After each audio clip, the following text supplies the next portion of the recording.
Welcome to Salem Witch Trials Daily. I'm Josh Hutchinson. This is Sarah Jack. March 27th, 1692 was a Sunday, the Sabbath day. As always, Reverend Samuel Parris led his congregation through two worship services, one in the morning and another in the afternoon. Parris wrote in his sermon notebook that he chose his topic for this day because of dreadful witchcraft broke out here a few weeks past, and one member of this church and another of Salem, upon public examination by civil authority, vehemently suspected for she-witches, and upon it committed. His sermon topic was, Christ knows how many devils there are in the church and who they are. Sarah Cloyce knew he was talking about her sister, Rebecca Nurse, and she ran out. Sarah Stevens and Marjorie Pask will later claim in a June 29th deposition that after Sarah Cloyce fled the meetinghouse, she met the devil outside the front door, curtsied, signed his book, curtsied again, and took her leave. After Cloyce left, Parris continued his sermon. One thing he said was that there are certain sins that make us devils. See that we be not such. He listed 7 forms of a sinner: A liar or plunderer, a slanderer or an accuser of the godly, a tempter to sin, an opposer of godliness, envious persons as witches, a drunkard, last a proud person, and concluded his sermon with, none ought, nor is it possible that any should, maintain communion with Christ and yet keep up fellowship with devils. Even after all the sermonizing, Samuel Parris still was not done with his church members.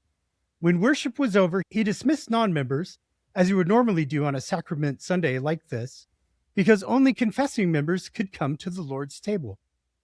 However, before he administered communion, he read a statement against Mary Sibley's involvement in the witch cake incident.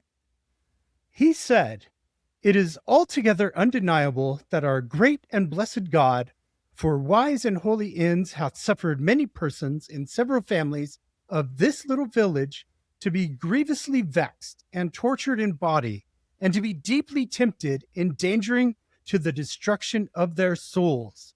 And all these amazing feats, well known to many of us, to be done by witchcraft and diabolical operations."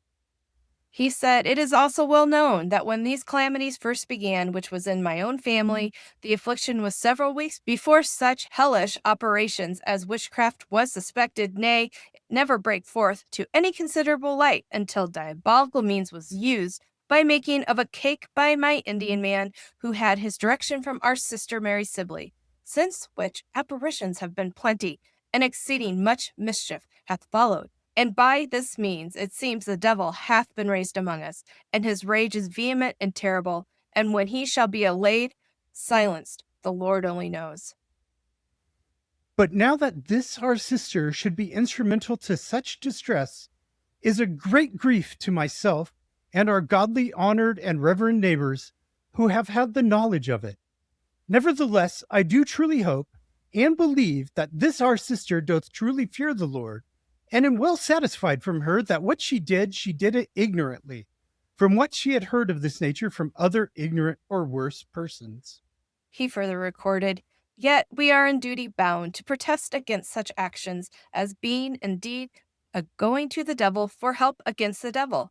We having no direction from nature or God's word, it must therefore be and is accounted by godly Protestants who write or speak of such matters as diabolical, and therefore call this our sister to deep humiliation for what she has done, and all of us to be watchful against Satan's wiles and devices.